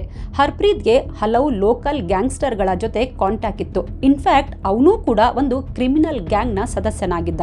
ಕೆಲವು ದಿನಗಳ ಹಿಂದೆ ತನ್ನದೇ ಕೆಲ ಗ್ಯಾಂಗ್ ಮೆಂಬರ್ಗಳ ವಿರುದ್ಧ ಇವನು ಕಂಪ್ಲೇಂಟ್ ರಿಜಿಸ್ಟರ್ ಮಾಡಿದ್ದ. ಈ ವಿಚಾರ ಗೊತ್ತಾದ್ಮೇಲೆ ಪೊಲೀಸರಿಗೆ ಇವನ್ ಮೇಲಿನ ಡೌಟ್ ಇನ್ನೂ ಜಾಸ್ತಿ ಆಗಿತ್ತು. ಹೆಂಡತಿ ಡಿವೋರ್ಸ್ ಅನ್ನೋ ಕಾರಣಕ್ಕೆ ಮೇಲ್ ಈಗೋ ಹರ್ಟ್ ಆಗಿ ತನ್ನ ಪಟಾಲಂನ ಬಿಟ್ಟು ಹಲ್ಲೆ ಮಾಡಿಸಿರಬಹುದಾ? ಈ ಅನುಮಾನ ಪೊಲೀಸರ ತಲೆ ಹೊಕ್ಕಿತ್ತು. ಬಟ್ ಕೊಲೆಯಾದ ರಾತ್ರಿ ಅವನು ಹೇಳಿದ್ದ ಪಬ್ನಲ್ಲಿ ಅವನು ಪಾರ್ಟಿ ಮಾಡ್ತಾ ಇದ್ದ. ಪಬ್ನ CCTVಯಲ್ಲಿ ಅವನು ಫ್ರೆಂಡ್ಸ್ ಜೊತೆ ಕುಡ್ಕೊಂಡು ಡಾನ್ಸ್ ಮಾಡಿಕೊಂಡು ಇದ್ದಿದ್ದು ರೆಕಾರ್ಡ್ ಆಗಿತ್ತು. ಹಾಗಾಗಿ ಹರ್ಪ್ರೀತ್ ಗೀತಾಳನ್ನ ಕೊಲೆ ಮಾಡಿಲ್ಲ ಅನ್ನೋದು ಸಾಬೀತಾಗಿತ್ತು. ಆದರೆ ತನ್ನ ಗ್ಯಾಂಗ್ ಕಳಿಸಿ ಹತ್ಯೆ ಮಾಡಿಸಿರಬಹುದಲ್ವಾ? ಈ ಸಾಧ್ಯತೆ ಜಾಸ್ತಿ ಇತ್ತು. ಹೀಗಾಗಿ ಅವನ ಬಗ್ಗೆ ಇನ್ವೆಸ್ಟಿಗೇಷನ್ ಕಂಟಿನ್ಯೂ ಮಾಡಿದ್ರು. ಪೊಲೀಸರು ತನ್ನ ಬಗ್ಗೆ ವಿಚಾರಣೆ ಮಾಡ್ತಿದ್ದಾರೆ ಅನ್ನೋದು ಹರ್ಪ್ರೀತ್ಗೆ ಗೊತ್ತಾಗೋಗಿತ್ತು. ಅದಕ್ಕೆ ಅಂತ ಹರ್ಪ್ರೀತ್ ಒಂದು ಪ್ರೆಸ್ ಕಾನ್ಫರೆನ್ಸ್ ಕರೀತಾನೆ. ಮೀಡಿಯಾ ಮುಂದೆ ಕೂತು, ನನಗೂ ನನ್ನ ಎಕ್ಸ್ ವೈಫ್ ಗೀತಾ ಹತ್ಯೆಗೂ ಸಂಬಂಧವೇ ಇಲ್ಲ. ಹತ್ಯೆ ಆದಾಗ ನಾನು ಆ ಜಾಗದ ಸರೌಂಡಿಂಗ್ನಲ್ಲೂ ಇರಲಿಲ್ಲ. ಸುಮ್ಮನೆ ಪೊಲೀಸರು ನನ್ನ ಹರಾಸ್ ಮಾಡ್ತಾ ಇದ್ದಾರೆ, ನನ್ನನ್ನು ಇಂಟರೋಗೇಟ್ ಮಾಡ್ತಾ ಇದ್ದಾರೆ. ಮೊದಲೇ ನಾನು ದುಃಖದಲ್ಲಿದ್ದೀನಿ, ಆದರೂ ನನ್ನನ್ನು ಬಿಡ್ತಿಲ್ಲ. ನಾನು ಘಟನಾ ಸ್ಥಳದಲ್ಲಿದ್ದೆ ಅಂತ ನಿಮ್ಮ ಹತ್ರ ಏನಾದರೂ ಪ್ರೂಫ್ ಇದ್ರೆ ತೋರಿಸಿ ಅಂತ ಪೊಲೀಸರಿಗೆ ಸವಾಲ್ ಹಾಕ್ತಾನೆ. ಅಷ್ಟೇ ಅಲ್ಲ, ಗೀತಾ ಕೊಲೆಯಾಗಿದ್ದು ನೀವೇನಾದರೂ ನೋಡಿದ್ರೆ, ನಿಮ್ಮ ಹತ್ರ ಏನಾದರೂ ಎವಿಡೆನ್ಸ್ ಇದ್ರೆ ದಯವಿಟ್ಟು ಪೊಲೀಸರಿಗೆ ಕೊಡಿ ಅಂತ ಜನರಲ್ಲಿ ಮನವಿ ಮಾಡ್ತಾನೆ. ಇವನ ಈ ಮಾತು ಕೇಳಿದ ಪೊಲೀಸರಿಗೆ ಇವನು ಮೀಡಿಯಾ ಮುಂದೆ ವಿಕ್ಟಿಮ್ ಕಾರ್ಡ್ ಪ್ಲೇ ಮಾಡ್ತಿದ್ದಾನೆ, ತನ್ನ ಕ್ಲೀನ್ ಇಮೇಜ್ ಬಿಲ್ಡ್ ಮಾಡೋಕೆ ನಾಟಕ ಮಾಡ್ತಿದ್ದಾನೆ ಅನ್ನೋದು ಗೊತ್ತಾಗೋಗಿತ್ತು. ಹೀಗೆ ಹಲವು ದಿನ ಕಳೆಯುತ್ತೆ. ಇನ್ನೂ ಹಂತಕರ ಸುಳಿವು ಸಿಕ್ಕಿರಲಿಲ್ಲ. ಒಂದಿನ ಪೊಲೀಸ್ ಸ್ಟೇಷನ್ಗೆ ಒಬ್ಬ ವ್ಯಕ್ತಿ ಬರ್ತಾನೆ. ಅವನು ಫುಲ್ ಟಿಪ್ ಟಾಪ್ ಆಗಿ ರೆಡಿಯಾಗಿ ಕಾರಲ್ಲಿ ಬಂದವನೇ, ಸರ್, ನಾನು ನಿಮ್ಮ ಹತ್ರ ಸ್ವಲ್ಪ ಮಾತಾಡಬೇಕು ಅಂತಾನೆ. ಏನು ವಿಷಯ ಅಂತ ಕೇಳಿದ್ಕೆ, ಸರ್, ಮೊದಲೇ ಹೇಳ್ಬಿಡ್ತೀನಿ, ನಾನು ನಿಮಗೆ ಇನ್ಫಾರ್ಮೇಷನ್ ಕೊಡೋಕೆ ಬಂದಿರೋದು. ಇದಕ್ಕೂ ನನಗೂ ಯಾವುದೇ ಸಂಬಂಧ ಇಲ್ಲ. ಆಮೇಲೆ ಸುಮ್ಮನೆ ನನ್ನನ್ನು ಸತಾಯಿಸಬಾರ್ದು ಅಂತಾನೆ. ಸರಿ, ಹೇಳಿ ಅಂತಾರೆ. ಸರ್, ನೀವು ಒಂದು ಕೇಸ್ ಬಗ್ಗೆ ತುಂಬ ಇನ್ವೆಸ್ಟಿಗೇಷನ್ ಮಾಡ್ತಾ ಇದ್ದೀರಾ ಅಲ್ವಾ? ಆ ಕೇಸ್ ಬಗ್ಗೆ ಮಾತಾಡೋಕೆ ಬಂದಿದ್ದೀನಿ. ನಿಮಗೆ ಗೀತಾ ಕೊಲೆ ಬಗ್ಗೆ ಕ್ಲೂ ಬೇಕಂದ್ರೆ ನಾನು ಹೇಳೋ ಜಾಗಕ್ಕೆ ಹೋಗಿ ಹುಡುಕಿ, ಪಕ್ಕಾ ನಿಮಗೆ ಪ್ರೂಫ್ ಸಿಕ್ಕೇ ಸಿಗುತ್ತೆ ಅಂತಾನೆ. ಇವನ ಮಾತು ಕೇಳಿದ ಪೊಲೀಸರಿಗೆ ಇವನ ಮೇಲೆ ಡೌಟ್ ಬರುತ್ತೆ. ಆದರೂ ಇರಲಿ, ಯಾವುದನ್ನು ಇಗ್ನೋರ್ ಮಾಡೋದು ಬೇಡ ಅಂತ ಅವನ ಹತ್ರ ಎಲ್ಲ ಡೀಟೇಲ್ಸ್ ತಿಳ್ಕೊಂಡು ಅವನು ಹೇಳಿದ ಜಾಗಕ್ಕೆ ಹೋಗ್ತಾರೆ. ಅಲ್ಲಿ ನಿಜಕ್ಕೂ ಪೊಲೀಸರಿಗೆ ಗೀತಾ ಕೊಲೆಯ ಮೇಜರ್ ಕ್ಲೂ ಸಿಕ್ಕಿತ್ತು. ಹಾಗಾದ್ರೆ ಸ್ಟೇಷನ್ಗೆ ಬಂದ ಆ ವ್ಯಕ್ತಿ ಯಾರು? ಇವನಿಗೆ ಕೆರೆಯಲ್ಲಿ ಸಾಕ್ಷ್ಯ ಇದೆ ಅಂತ ಹೇಗೆ ಗೊತ್ತು? ಇವನಿಗೂ ಗೀತಾ ಕೊಲೆಗೂ ಏನಾದರೂ ಸಂಬಂಧ ಇದೆಯಾ? ಅಥವಾ ಇವನೇ ಏನಾದರೂ ಕೊಲೆ ಮಾಡಿಸಿರಬಹುದಾ? ಮುಂದೆ ಹೇಳ್ತೀವಿ. ಪೊಲೀಸರ ಟೀಮ್ ಕೆರೆಯಲ್ಲಿ ಹುಡುಕಾಟ ನಡೆಸುತ್ತೆ. ಅಲ್ಲಿ ಒಂದು ಹರಿತವಾದ ಮಚ್ಚು ಮತ್ತು ಒಂದು ಜಾಕೆಟ್ ಸಿಗುತ್ತೆ. ಯುಕೆಯಲ್ಲಿ ಮೊದಲೇ ಚಳಿ ಜಾಸ್ತಿ ಇದ್ದುದರಿಂದ ಕೆರೆ ಹೆಪ್ಪುಗಟ್ಟಿತ್ತು. ಹಾಗಾಗಿ ಕತ್ತಿ ಮೇಲೆತ್ತಿದಾಗ ಅದರಲ್ಲಿನ ರಕ್ತದ ಕಲೆಗಳು ಸ್ವಲ್ಪ ಹಾಗೇ ಇದ್ವು. ಜಾಕೆಟ್ ಮೇಲೂ ರಕ್ತದ ಮಾರ್ಕ್ ಇತ್ತು. ಅದನ್ನೆಲ್ಲ ಸೀಸ್ ಮಾಡಿ ಫೊರೆನ್ಸಿಕ್ಗೆ ಕಳಿಸ್ತಾರೆ. ಸ್ವಲ್ಪ ದಿನಗಳಲ್ಲೇ ಅದರ ರಿಪೋರ್ಟ್ ಬಂದಿತ್ತು. ವಿಶೇಷ ಅಂದರೆ ಕತ್ತಿಗೆ ಅಂಟ್ಕೊಂಡಿದ್ದ ರಕ್ತ ಮತ್ತು ಜಾಕೆಟ್ ಮೇಲಿದ್ದ ರಕ್ತ ಎರಡೂ ಬೇರೆ ಬೇರೆ ವ್ಯಕ್ತಿಗಳದ್ದು ಅಂತ ಹೇಳಲಾಗಿತ್ತು. ಅಂದ್ರೆ ಕತ್ತಿ ಮೇಲಿರೋ ರಕ್ತ ಗೀತಾಳದ್ದು ಆಗಿರಬಹುದು ಮತ್ತು ಜಾಕೆಟ್ ಮೇಲಿನ ರಕ್ತ ಕೊಲೆಗಾರರಲ್ಲಿ ಒಬ್ಬರದ್ದಾಗಿರಬೇಕು. ಅದನ್ನ ಗೀತಾಳ DNA ಜೊತೆ ಮ್ಯಾಚ್ ಮಾಡೋಕೆ ಹೇಳ್ತಾರೆ. ಇತ್ತ ಹರ್ಪ್ರೀತ್ನ ಮೊಬೈಲ್ ಲೊಕೇಶನ್ಗಳ ಬಗ್ಗೆ ಜಾಲಾಡ್ತಾ ಇದ್ದ ಪೊಲೀಸರಿಗೂ ಕೆಲವೊಂದು ಮುಖ್ಯ ಡೀಟೇಲ್ಸ್ ಸಿಕ್ಕಿತ್ತು. ಗೀತಾ ಕೊಲೆಯಾದ ಸ್ವಲ್ಪ ಹೊತ್ತಿಗೆ ಮುಂಚೆ ಅವನು ಅದೇ ರೋಡ್ನಲ್ಲಿ ಪಾಸ್ ಆಗಿದ್ದ. ಕೊಲೆಯಾಗೋ ಸ್ವಲ್ಪ ಹೊತ್ತು ಮುಂಚೆ ಅವನದ್ದೇ ಮೊಬೈಲ್ನಿಂದ ಯಾರೋ ಇಬ್ಬರ ಜೊತೆ ಮಾತಾಡಿದ್ದ. ಅಲ್ಲಿಗೆ ಹರ್ಪ್ರೀತ್ ಕೊಲೆ ಮಾಡಿದ ಬಳಿಕ ಪಬ್ಗೆ ಹೋಗಿ ಫ್ರೆಂಡ್ಸ್ ಜೊತೆ ಕುಡಿದಿರಬೇಕು, ಇಲ್ಲ ಫ್ರೆಂಡ್ಸ್ ಜೊತೆ ಪಾರ್ಟಿ ಮಾಡಿ ಬಂದು ಕೊಲೆ ಮಾಡಿರಬೇಕು. ಈ ಬಗ್ಗೆ ಪೊಲೀಸರಿಗೆ ಕ್ಲಾರಿಟಿ ಇರಲಿಲ್ಲ. ಹಾಗಾಗಿ ಪಬ್ ಟೈಮ್ ಲೈನ್ ಅನಲೈಸ್ ಮಾಡ್ತಾರೆ. ಅಷ್ಟರಲ್ಲಿ ಒಂದು ಮೇಜರ್ ಕ್ಲೂ ಕೂಡ ಪೊಲೀಸರ ಕೈ ಸೇರಿತ್ತು. ಇಷ್ಟು ಪ್ರೂಫ್ ಸಿಕ್ಕ ಕೂಡಲೇ ಪೊಲೀಸರು ಹರ್ಪ್ರೀತ್ನನ್ನ ಅರೆಸ್ಟ್ ಮಾಡ್ತಾರೆ. ಸ್ಟೇಷನ್ ಸೆಲ್ನಲ್ಲಿದ್ದ ಹರ್ಪ್ರೀತ್, ನಾನೇನೂ ಮಾಡಿಲ್ಲ, ನನಗೆ ಇಬ್ಬರು ಚಿಕ್ಕ ಮಕ್ಕಳಿದ್ದಾರೆ, ನನ್ನ ಮಕ್ಕಳ ತಾಯಿಯನ್ನ ನಾನು ಯಾಕೆ ಸಾಯಿಸ್ಲಿ, ನಿಮಗೆಲ್ಲೋ ಮಿಸ್ಅಂಡರ್ಸ್ಟ್ಯಾಂಡಿಂಗ್ ಆಗಿದೆ ಆಫೀಸರ್ ಅಂತ ಕಿರ್ಚಾಡ್ತಾ ಇರ್ತಾನೆ. ಬಟ್ ಇಂಥ ಅಪರಾಧಿಗಳನ್ನು ಅವರು ತುಂಬ ನೋಡಿದ್ರು. ನಿನ್ನ ವಿರುದ್ಧ ಸಾಕಷ್ಟು ಸಾಕ್ಷ್ಯ ಇದೆ, ನೀನಾಗೆ ಅಪ್ರೂವರ್ ಆದರೆ ಶಿಕ್ಷೆ ಆದರೂ ಕಮ್ಮಿ ಆಗಬಹುದು ನೋಡು ಅಂತಾರೆ. ಎಷ್ಟೋ ಹೊತ್ತು ಸುಮ್ಮನೆ ಕೂತು ಹರ್ಪ್ರೀತ್ ಯೋಚನೆ ಮಾಡ್ತಾನೆ. ನಂತರ ಎಸ್ ಸರ್, ನಾನೇ ನನ್ನ ಗೀತಾಳ ಕೊಲೆ ಮಾಡಿಸಿದ್ದು ಅಂತ ಕನ್ಫೆಸ್ ಮಾಡ್ಕೋತಾನೆ. ಇಲ್ಲಿಂದ ಹರ್ಪ್ರೀತ್ ಔಲಖ್ ತನ್ನ ಕಥೆ ಸ್ಟಾರ್ಟ್ ಮಾಡ್ತಾನೆ. ಸರ್, ನನ್ನ ಹೆಸರು ಹರ್ಪ್ರೀತ್ ಔಲಖ್, ನನಗೀಗ 32 ವರ್ಷ. ಗೀತಾ ನನ್ನ ಮಕ್ಕಳ ತಾಯಿ. ನಾನು ಮತ್ತು ಗೀತಾ ಫಸ್ಟ್ ಟೈಮ್ ಮೀಟ್ ಮಾಡಿದ್ದು 1997ರಲ್ಲಿ. ಗೀತಾ ಆಗಷ್ಟೇ ಸ್ಕೂಲಿಂಗ್ ಮುಗಿಸಿದ್ಲು. ಪಾರ್ಟ್ ಟೈಮ್ ಜಾಬ್ ಹುಡುಕ್ತಾ ಇದ್ಲು. ಒಂದಿನ ಎಲ್ಲೋ ಇಂಟರ್ವ್ಯೂ ಕೊಟ್ಟು ಬರುವಾಗ ಬಸ್ ಸ್ಟಾಪ್ನಲ್ಲಿ ನಿಂತ್ಕೊಂಡಿದ್ಲು. ನೋಡೋಕೆ ಅವಳು ತುಂಬ ಮುದ್ದಾಗಿದ್ಲು. ಪಕ್ಕಾ ಇಂಡಿಯನ್ ಟ್ರೆಡಿಷನಲ್ ಗರ್ಲ್. ನೋಡಿದ ಕೂಡಲೇ ನಾನು ಅವಳಿಗೆ ಮನಸೋತಿದ್ದೆ. ನಾನು ಆಗಷ್ಟೇ ಇಂಡಿಯಾದಿಂದ ಯುಕೆಗೆ ಬಂದಿದ್ದೆ. ಬಟ್ ನಾನು ಇಲ್ಲೀಗಲ್ ಆಗಿ ಯುಕೆಯಲ್ಲಿ ನೆಲೆಸಿದ್ದೆ. ನಾನು ಜಾಬ್ ಹುಡುಕ್ತಾ ಇದ್ದೆ, ಆದರೆ ಎಲ್ಲೂ ಕೆಲಸ ಸಿಕ್ಕಿರಲಿಲ್ಲ. ಅವತ್ತು ಅವಳನ್ನು ಆ ಬಸ್ ಸ್ಟಾಪ್ನಲ್ಲಿ ನೋಡಿದ ಮೇಲೆ ನಾನು ಪ್ರತಿದಿನ ಅದೇ ಬಸ್ ಸ್ಟಾಪ್ಗೆ ಹೋಗ್ತಾ ಇದ್ದೆ. ನಾವಿಬ್ಬರು ಅಲ್ಲೇ ತುಂಬ ಹೊತ್ತು ಬಸ್ಗಾಗಿ ವೇಟ್ ಮಾಡ್ತಿದ್ವಿ ಅಂತಾನೆ. ಬಟ್ ಇನ್ನೂ ಅವಳನ್ನು ಮಾತಾಡಿಸೋ ಧೈರ್ಯ ಮಾಡಿರಲಿಲ್ಲ ಸರ್ ಅಂತಾನೆ. ಒಂದಿನ ಧೈರ್ಯ ಮಾಡಿ ಅವಳನ್ನು ಮಾತಾಡಿಸ್ದೆ, ಪರಿಚಯ ಮಾಡಿಕೊಂಡೆ. ಅವಳು ನನ್ನ ಡೈಲಿ ನೋಡ್ತಾ ಇದ್ಲು. ಹಾಗಾಗಿ ಅವಳು ನನ್ನ ಜೊತೆ ಫ್ರೆಂಡ್ಶಿಪ್ ಮಾಡಿಕೊಂಡ್ಳು. ಅಲ್ಲಿಂದ ಡೈಲಿ ಇಬ್ಬರು ಸಿಗೋಕೆ ಸ್ಟಾರ್ಟ್ ಮಾಡಿದ್ವಿ. ನಮ್ಮಿಬ್ಬರ ಫ್ರೆಂಡ್ಶಿಪ್ ಪ್ರೀತಿಗೆ ತಿರುಗಿತ್ತು. ಹೀಗಿರುವಾಗ ಒಂದಿನ ನಾನು ಗೀತಾಗೆ ಪ್ರಪೋಸ್ ಮಾಡಿದೆ. ನಾವಿಬ್ಬರು ಮದುವೆ ಮಾಡ್ಕೊಳ್ಳೋಣ ಅಂತ ಹೇಳಿದೆ. ಅವಳಿಗೆ ಆಗಿನ್ನೂ 18 ವರ್ಷದ ಆಸುಪಾಸು. ತುಂಬ ಚಿಕ್ಕವಳು. ಸರಿ ತಪ್ಪು ಏನೂ ಗೊತ್ತಿರಲಿಲ್ಲ. ನನ್ನ ಮಾತಿಗೆ ನಕ್ಕು ಹೋಗಿದ್ಲು. ಹುಡುಗಿ ಹಸಿತೋ ಫಸಿ ಅನ್ನೋದು ನನಗೆ ಗೊತ್ತಿತ್ತು. ನಾನು ದಿನ ಅವಳ ಜೊತೆ ಮದುವೆ ಬಗ್ಗೆ ಮಾತಾಡ್ತಾ ಇದ್ದೆ. ಮದುವೆ ಮಾಡ್ಕೊಳ್ಳೋಣ ಅಂತ ಹೇಳ್ತಾನೆ ಇದ್ದೆ. ಒಂದಿನ ಫೈನಲಿ ಗೀತಾ ಮದುವೆಗೆ ಒಪ್ಕೊಂಡ್ಳು. ಆದರೆ ಅವಳು ಟ್ರೆಡಿಷ್ನಲ್ ಹುಡುಗಿ, ಅಪ್ಪ ಅಮ್ಮನ ಮುದ್ದಿನ ಮಗಳು. ನನ್ನ ಮದುವೆ ಆಗಬೇಕು ಅಂದರೆ ನೀನು ನಮ್ಮ ಮನೆಗೆ ಬಂದು ಮೊದಲು ಅಪ್ಪ ಅಮ್ಮನ ಜೊತೆ ಮಾತಾಡಬೇಕು. ಅವರು ಹೂ ಅಂದರೆ ಆಮೇಲೆ ನೋಡೋಣ ಅಂದ್ಲು. ಒಂದಿನ ನನ್ನನ್ನು ಮನೆಗೂ ಕರ್ಕೊಂಡು ಹೋದ್ಲು ಸರ್ ಅಂತ ಹರ್ಪ್ರೀತ್ ಪೊಲೀಸರಿಗೆ ಹೇಳ್ತಾನೆ. ಅದೇ ಮೊದಲು ನಾನು ಗೀತಾ ಮನೆಗೆ ಹೋಗಿದ್ದು. ಅದಕ್ಕೆ ಫಸ್ಟ್ ಇಂಪ್ರೆಷನ್ ಬೆಸ್ಟ್ ಆಗಿರಬೇಕು ಅಂತ ಜೆಂಟಲ್ಮೆನ್ ಥರ ರೆಡಿಯಾಗಿ ಮನೆಗೆ ಹೋದೆ. ಗೀತಾ ಅಪ್ಪ ಅಮ್ಮ ನನ್ನನ್ನು ಕೂರಿಸ್ಕೊಂಡು ಇನ್ವೆಸ್ಟಿಗೇಷನ್ ಸ್ಟಾರ್ಟ್ ಮಾಡಿದ್ರು. ಏನು ಕೆಲಸ ಮಾಡ್ತೀಯಾ, ಎಷ್ಟು ವರ್ಷದಿಂದ ಇಲ್ಲಿದೆಯಾ, ನಿನ್ನ ಫ್ಯಾಮಿಲಿಯಲ್ಲಿ ಯಾರೆಲ್ಲ ಇದ್ದಾರೆ, ಹೀಗೆ ನನಗೆ ಎಲ್ಲ ವಿಚಾರಿಸಿದ್ರು. ನಾನು ಎಲ್ಲವನ್ನ ನೀಟಾಗಿ ಹೇಳಿದೆ. ಆದರೂ ಯಾಕೋ ಅವರಿಗೆ ನಾನು ಇಷ್ಟ ಇಲ್ಲ ಅನ್ನೋದು ಅವರ ಹಾವಭಾವದಿಂದ ನನಗೆ ಗೊತ್ತಾಗೋಗಿತ್ತು. ಸ್ವಲ್ಪ ಹೊತ್ತು ಅಲ್ಲಿದ್ದು ನಂತರ ನಾನು ಬಂದ್ಬಿಟ್ಟೆ. ನನಗೆ ಆಮೇಲೆ ಗೀತಾ ಹೇಳಿದ್ಲು, ನೀನು ನನ್ನ ಅಪ್ಪ ಅಮ್ಮನಿಗೆ ಇಷ್ಟ ಆಗಿಲ್ಲ, ನಿನ್ನಿಂದ ದೂರ ಆಗು ಅಂತಿದ್ದಾರೆ, ದುಡುಕ್ಬೇಡ, ನಾವೇ ನಿನ್ಗೋಸ್ಕರ ಒಂದು ಒಳ್ಳೆ ಸಂಬಂಧ ಹುಡುಕ್ತೀವಿ ಅಂದ್ರು ಅಂತ ಗೀತಾ ನನಗೆ ಹೇಳಿದ್ಲು.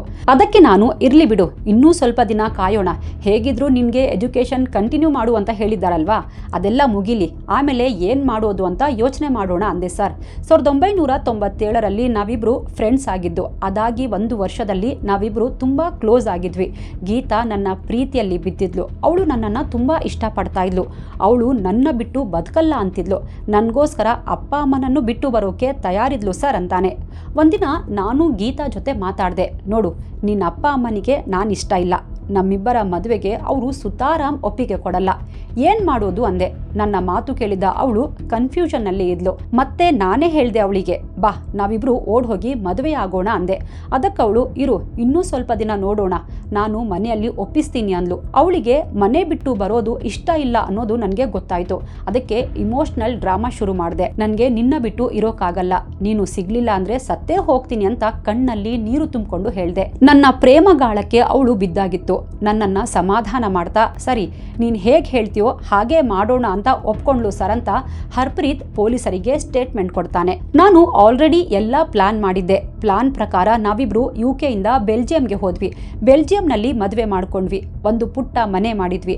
ಅಲ್ಲೇ ನಮ್ಮ ಜೀವನ ಆರಂಭಿಸಿದ್ವಿ ಸರ್. ಆರಂಭದಲ್ಲಿ ಎಲ್ಲ ಚೆನ್ನಾಗಿತ್ತು. ನಾವಿಬ್ರು ತುಂಬಾ ಖುಷಿಯಾಗಿದ್ವಿ. ನಮ್ಗೆ 2 ಮಕ್ಕಳು ಆದ್ವು. ಮಕ್ಕಳಾದ್ಮೇಲೆ ಅಪ್ಪ ಅಮ್ಮನ ಕೋಪ ತಣ್ಣಗಾಗಿರುತ್ತೆ. ಮೊಮ್ಮಕ್ಕಳನ್ನ ನೋಡಿ ಖುಷಿ ಪಡ್ತಾರೆ. ಬಾ UKಗೆ ಹೋಗೋಣ ಅಂತ ಗೀತಾ ಹೇಳ್ತಾನೆ ಇದ್ಲು.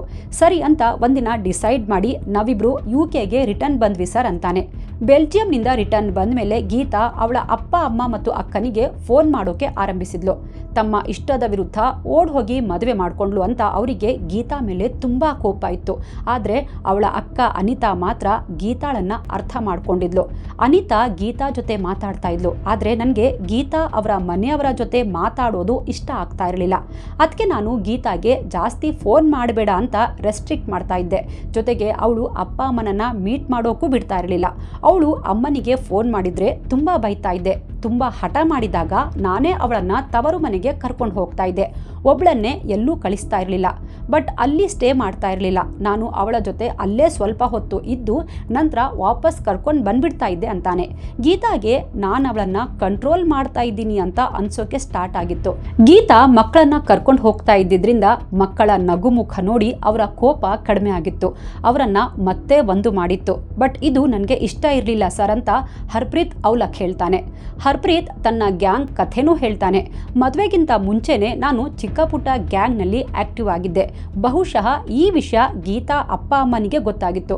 ಅದಕ್ಕೆ ಅವರು ಗೀತಾಗೆ ತಾಕೀತು ಮಾಡಿದ್ದು ಅನ್ಸುತ್ತೆ. ಬಟ್ ಗೀತಾ ನನ್ನ ಪ್ರೀತಿಯಲ್ಲಿ ಬಿದ್ದಿದ್ಲು ಸರ್. ಬೆಲ್ಜಿಯಂನಿಂದ ರಿಟರ್ನ್ ಬಂದ್ಮೇಲೆ ಮತ್ತೆ ನಾನು ಒಂದು ಕ್ರಿಮಿನಲ್ ಗ್ಯಾಂಗ್ ಜಾಯಿನ್ ಮಾಡಿದೆ. ಸಣ್ಣ ಪುಟ್ಟ ದರೋಡೆ, ಸುಲಿಗೆ ಕೆಲಸ ಮಾಡ್ತಾ ಇದ್ದೆ. ಯಾಕೋ ಬೆಲ್ಜಿಯಂನಿಂದ ವಾಪಸ್ ಬಂದ್ಮೇಲೆ ಗೀತಾ ಚೇಂಜ್ ಆಗ್ಬಿಟ್ಟಿದ್ಲು. ಮೊದಲೆಲ್ಲ ನಾನು ಹೇಳಿದ್ದಕ್ಕೆಲ್ಲ ತಲೆ ಆಡಿಸ್ತಾ ಇದ್ದವಳು ಈಗ ನಾನು ಕಂಟ್ರೋಲ್ ಮಾಡ್ತಾ ಇದ್ದೀನಿ ಅಂತ ನನ್ನ ಜೊತೆ ಜಗಳ ಆಡೋಕೆ ಶುರು ಮಾಡಿದ್ಲು. ಇದೇ ವಿಚಾರಕ್ಕೆ ನಮ್ಮಿಬ್ಬರ ಮಧ್ಯೆ ಗಲಾಟೆ ಸ್ಟಾರ್ಟ್ ಆಗಿತ್ತು. ಮೊದಲು ಬರೀ ಬೈತಿದ್ದ ನಾನು ನಂತರ ಅವಳ ಮೇಲೆ ಹಲ್ಲೆ ಮಾಡೋಕೆ ಆರಂಭಿಸಿದ್ದೆ. ಕೆಲವು ದಿನಗಳ ನಂತರ ಅವಳು ಇದ್ದಕ್ಕಿದ್ದಂತೆ ಮನೆ ಬಿಟ್ಟು ಹೋಗೋ ನಿರ್ಧಾರ ಮಾಡಿದ್ಲು. ನಮ್ಮ ಮದುವೆ ಆಗಿ 10 ವರ್ಷದ ನಂತರ ಅಂದ್ರೆ 2008ರಲ್ಲಿ ಡಿವೋರ್ಸ್ ತಗೊಂಡು ಸೆಪರೇಟ್ ಆಗ್ಬಿಟ್ವಿ ಸರ್. ಅವಳಿಗೆ ಡಿವೋರ್ಸ್ ಕೊಡೋಕೆ ನನಗೆ ಇಷ್ಟನೇ ಇರಲಿಲ್ಲ. ನನ್ನ ಮೇಲ್ ಈಗೋಗೆ ಹರ್ಟ್ ಆಗಿತ್ತು. ನನಗೆ ಅವಳು ಬೇಕಿತ್ತು. ನನಗೆ ಸಿಗ್ಲಿಲ್ಲ ಅಂದ್ರೆ ಅವಳು ಬದುಕಿರಲೇಬಾರ್ದು ಅಂತ ತೀರ್ಮಾನ ಮಾಡಿದೆ. ಅದಕ್ಕೆ ಸ್ವಲ್ಪ ದಿನ ಸುಮ್ಮನಿದ್ದು ನಂತರ ಅವಳ ಎಲ್ಲ ಮೂಮೆಂಟ್ ಮೇಲೆ ಕಣ್ಣಿಡೋಕೆ ಸ್ಟಾರ್ಟ್ ಮಾಡಿದೆ. ಎಲ್ಲ ನೀಟಾಗಿ ಪ್ಲಾನ್ ಮಾಡಿ ನವೆಂಬರ್ 16ಕ್ಕೆ ಜಸ್ವಂತ್ ಢಿಲ್ಲೋನ್ ಮತ್ತು ಶೇರ್ ಸಿಂಗ್ನ ಕಾಂಟ್ಯಾಕ್ಟ್ ಮಾಡಿದೆ. ಅವರಿಗೆ ಗೀತಾಳ ಸುಪಾರಿ ಕೊಟ್ಟು ಕೊಲೆ ಮಾಡಿಸಿಬಿಟ್ಟೆ ಸರ್ ಅಂತ ತಾನು ಮಾಡಿದ ಪಾಪ ಕೆಲಸದ ಬಗ್ಗೆ ಹೇಳ್ತಾನೆ. ಅವತ್ತು ನವೆಂಬರ್ 16ಕ್ಕೆ ಜಸ್ವಂತ್ ಮತ್ತು ಶೇರ್ ಸಿಂಗ್ ಇಬ್ರು ಗೀತಾ ಮೇಲೆ ಕತ್ತಿಯಿಂದ ಹಲ್ಲೆ ಮಾಡಿದ್ರು. ಗೀತಾ ತನ್ನನ್ನ ಬಚಾವ್ ಮಾಡೋಕೆ ತನ್ನ ಕೈ ಅಡ್ಡ ತಂದ್ಲು. ಅವರು ಕತ್ತಿ ಬೀಸಿದ ರಭಸಕ್ಕೆ ಅವಳ ಕೈ ಆಯಿತು. ಕೆಲವೇ ನಿಮಿಷಗಳಲ್ಲಿ ಅವರಿಬ್ಬರು ಗೀತಾಳನ್ನು ಮುಗಿಸಿಬಿಟ್ರು. ಆಗ ನಾನು ಅಲ್ಲೇ ಹತ್ತಿರದಲ್ಲೇ ಇದ್ದೆ. ನಂತರ ಫಾಸ್ಟಾಗಿ ಡ್ರೈವ್ ಮಾಡಿಕೊಂಡು ಯಾವುದೋ ಒಂದು ಪಬ್ಗೆ ಹೋದ್ವಿ. ಅಲ್ಲಿ ಗೀತಾ ಕೊಲೆ ಪಾರ್ಟಿ ಮಾಡಿದ್ವಿ ಸರ್ ಅಂತಾನೆ. ಪೊಲೀಸರು ಈ ಜಸ್ವಂತ್ ಢಿಲ್ಲೋನ್ ಮತ್ತು ಶೇರ್ ಸಿಂಗ್ ಬಗ್ಗೆ ಮಾಹಿತಿ ಕಲೆ ಹಾಕ್ತಾರೆ. ಈ ಜಸ್ವಂತ್ ಹರ್ಪ್ರೀತ್ನ ಸ್ನೇಹಿತ. ಇಂಟ್ರೆಸ್ಟಿಂಗ್ ವಿಚಾರ ಅಂದರೆ ಈ ಜಸ್ವಂತ್ ಬೇರೆ ಯಾರೂ ಅಲ್ಲ, ಆವತ್ತು ಸ್ಟೇಷನ್ಗೆ ಟಿಪ್ ಟಾಪ್ ಆಗಿ ಬಂದು ಕೊಲೆ ಆಯುಧ ಎಲ್ಲಿದೆ ಅನ್ನೋ ಬಗ್ಗೆ ಸುಳಿವು ಕೊಟ್ಟಿದ್ನಲ್ಲ, ಆ ವ್ಯಕ್ತಿಯೇ ಈ ಜಸ್ವಂತ್ ಮತ್ತು ಶೇರ್ ಸಿಂಗ್ನ ಅರೆಸ್ಟ್ ಮಾಡ್ತಾರೆ. ಇವನು ಕೊಟ್ಟ ಮಾಹಿತಿ ಆಧರಿಸಿ ವಶಪಡಿಸಿಕೊಂಡಿದ್ದ ಆ ಕತ್ತಿ ಮೇಲಿನ ರಕ್ತದ DNA ಗೀತಾ ಜೊತೆ ಮ್ಯಾಚ್ ಆಗಿತ್ತು. ಇನ್ನು ಜಾಕೆಟ್ ಮೇಲಿನ ರಕ್ತ ಶೇರ್ ಸಿಂಗ್ನದ್ದಾಗಿತ್ತು. ಶೇರ್ ಸಿಂಗ್ಗೆ ಜಸ್ಟ್ 18 ವರ್ಷ. ಇವನು ಹರ್ಪ್ರೀತ್ನ ಕಸಿನ್. ಈ ಶೇರ್ ಸಿಂಗ್ UKಗೆ ಬಂದಾಗ ಅವನಿಗೆ ಇರೋಕೆ ಜಾಗ ಇರಲಿಲ್ಲ. ಕೆಲಸ ಊಟಕ್ಕೂ ತೊಂದರೆ ಇತ್ತು. ಆಗ ಹರ್ಪ್ರೀತ್ ಇವನಿಗೆ ಸಹಾಯ ಮಾಡಿದ್ನಂತೆ. ಇವರಿಬ್ಬರ ಸ್ಟೇಟ್ಮೆಂಟ್ ಆಧರಿಸಿ ಮತ್ತೊಬ್ಬ ಆರೋಪಿಯನ್ನು ಅರೆಸ್ಟ್ ಮಾಡ್ತಾರೆ. ಇವನ ಹೆಸರು ಹರ್ಪ್ರೀತ್ ಸಿಂಗ್. ಇವನು ಡ್ರೈವರ್ ಕೆಲಸ ಮಾಡ್ತಾ ಇದ್ದ. ಇವನು ಆರೋಪಿಗಳಿಗೆ ಓಡ್ ಹೋಗೋಕೆ ಸಹಾಯ ಮಾಡಿದ್ದ ಎನ್ನಲಾಗಿದೆ. ನವೆಂಬರ್ 2010ರಲ್ಲಿ ಲಂಡನ್ನ ಓಲ್ಡ್ ಬೇಲಿ ಕೋರ್ಟಲ್ಲಿ ಟ್ರಯಲ್ ಸ್ಟಾರ್ಟ್ ಆಗುತ್ತೆ. ಪ್ರಾಸಿಕ್ಯೂಷನ್ ಪರವಾಗಿ ಆಫ್ತಾಬ್ ಜಾಫರ್ಜಿ QC ವಾದ ಮಂಡಿಸ್ತಾರೆ. ಎಲ್ಲ ಎವಿಡೆನ್ಸ್ ನ್ಯಾಯಾಲಯಕ್ಕೆ ಸಲ್ಲಿಸ್ತಾರೆ. ಸಾಯಿಸಲು ಬಳಸಿದ್ದ ಕತ್ತಿ, ಖರೀದಿ ಮಾಡಿದ್ದ ಅಂಗಡಿಯ CCTV ಫುಟೇಜ್ ಸೇರಿದಂತೆ ಇತರೆ CCTV ದೃಶ್ಯಗಳನ್ನು ಕೂಡ ಸಬ್ಮಿಟ್ ಮಾಡ್ತಾರೆ. ಎಲ್ಲರ ಫೋನ್ ಲೊಕೇಶನ್ ಮತ್ತು ಟೈಮ್ ಲೈನ್ ಕೂಡ ಮ್ಯಾಚ್ ಆಗಿತ್ತು. ಗೀತಾ ಕೊಲೆ ಮಾಡೋ ಮುಂಚೆ ಹರ್ಪ್ರೀತ್ ಅವಳ ರೂಟ್ ಸ್ಟಡಿ ಮಾಡಿದ್ದ. ಎಲ್ಲ ಇನ್ಫಾರ್ಮೇಶನ್ ಶೇರ್ ಸಿಂಗ್ ಮತ್ತು ಜಸ್ವಂತ್ಗೆ ಹೇಳಿದ್ದ. ಎಲ್ಲರೂ ಪ್ಲಾನ್ ಮಾಡಿ ಗೀತಾಳನ್ನ ಕೊಲೆ ಮಾಡಿದ್ರು. ಈ ವೇಳೆ ಸ್ವತಂತ್ರ ಸಿಂಗ್ ಅನ್ನೋ ಒಬ್ಬನನ್ನ ಕೋರ್ಟ್ ಅಲ್ಲಿ ಹಾಜರುಪಡಿಸಿದ್ರು. ಅವನು ಹರ್ಪ್ರೀತ್ ವಿರುದ್ಧ ಸಾಕ್ಷಿ ಹೇಳಿದ್ದ. ಹರ್ಪ್ರೀತ್ 10 ಹುಡುಗರನ್ನ ಸೇರಿಸಿ ಮೀಟಿಂಗ್ ಮಾಡಿದ್ದ. ಅದರಲ್ಲಿ ಯಾರು ಗೀತಾಳ ಕೊಲೆ ಮಾಡ್ತಾರೋ ಅವರಿಗೆ 5,000 ಪೌಂಡ್ ಕೊಡ್ತೀನಿ ಅಂತ ಆಫರ್ ಕೊಟ್ಟಿದ್ದ ಅಂತ ಹೇಳ್ತಾನೆ.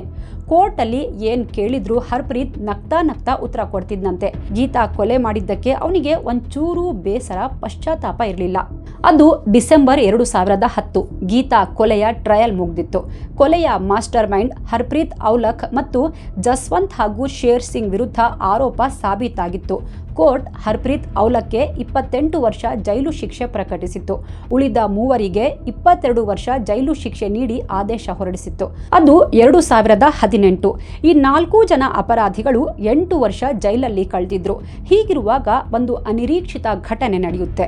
ಹರ್ಪ್ರೀತ್ ಔಲಖ್ ತಾನು ಇಲ್ಲಿಗಲ್ ಆಗಿ UKಯಲ್ಲಿ ಇರ್ತಾ ಇದ್ದೆ, ಹಾಗಾಗಿ ನಾನು ಭಾರತದ ಸಿಟಿಸನ್, ನನ್ನನ್ನು ಇಂಡಿಯಾಗೆ ಡಿಪೋರ್ಟ್ ಮಾಡಿ ಅಂತ ಅರ್ಜಿಯಲ್ಲಿ ಕೇಳ್ತಾನೆ.